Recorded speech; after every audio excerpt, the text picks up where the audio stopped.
السلام علیکم۔ میرا نام حفیظ حیدر ہے اور میں کلینیکل سائیکالوجسٹ ہوں۔ آج کی video basically O C D کے ساتھ جو لوگ سروائیو کر رہے ہیں ان کے لیے ہے۔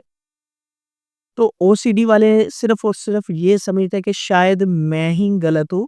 میرے اندر ہی یہی مسئلہ ہے، اس کے علاوہ دنیا میں کوئی ایسا شخص نہیں ہے جو اس کے ساتھ بیماری میں اس کے ساتھ سروائیو کر رہا ہے۔ یاد رکھیں، بہت سارے لوگ اپنے جیسے لوگوں کی تلاش میں رہتے ہیں کہ شاید ہمیں کچھ دل کو تسلی ہو جائے کہ ہمارے علاوہ باقی لوگ بھی ہیں جو اس بیماری کے ساتھ سروائیو کر رہے ہیں، اس کے ساتھ زندگی گزار رہے ہیں، تاکہ ان کا جو ایک ٹینشن کا لیول ہے، یہ پریشانی کا لیول ہے، وہ نیچے کی طرف آ سکے اور انہیں تسلی ہو جائے کہ نہیں بھئی، میں اکیلا نہیں ہوں۔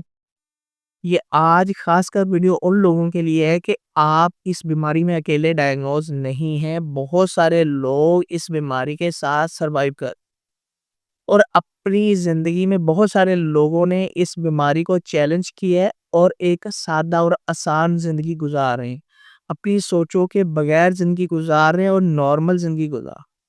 سوچوں کی بیماری واقعی خطرناک ہے تب اگر اس کا علاج نہ کروایا جائے۔ اگر آپ اس کا علاج کرواتے ہیں، پراپر جو ہے ان کے سائیکو تھراپیوٹک سیشن لیتے ہیں، پراپر میڈیکیشن لیتے ہیں، پراپر اپنے جو ہے لائف سٹائل کو چینج کرتے ہیں، کیسے جیسے سائیکولوجسٹ آپ کو بتاتا ہے، تو آپ ان سوچوں کے بغیر ایک آسان اور سادہ زندگی گزار سکتے ہیں۔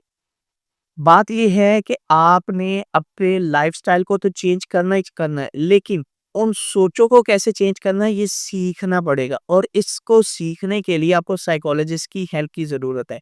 کیونکہ سائیکولوجسٹ نے آپ کے ایسے ایریشنل تھاٹس کو چیلنج کرنا ہے جو حقیقت میں نہیں ہوتے،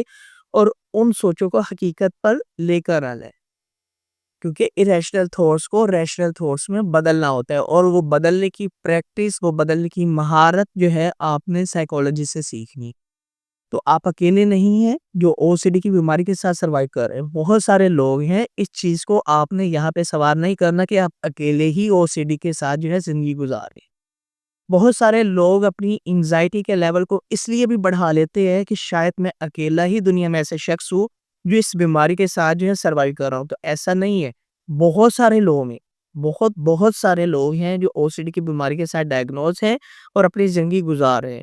تو آپ نے پریشان نہیں ہونا اس چیز کو لے کے، اور آپ نے اپنے ٹریٹمنٹ پہ فوکس کرنا ہے کہ میں نے اس چیز سے بچنا کیسے، اور کیسے جو ہے اس کے علاج کے لیے میں نے ہر ممکن کوشش کرنی ہے۔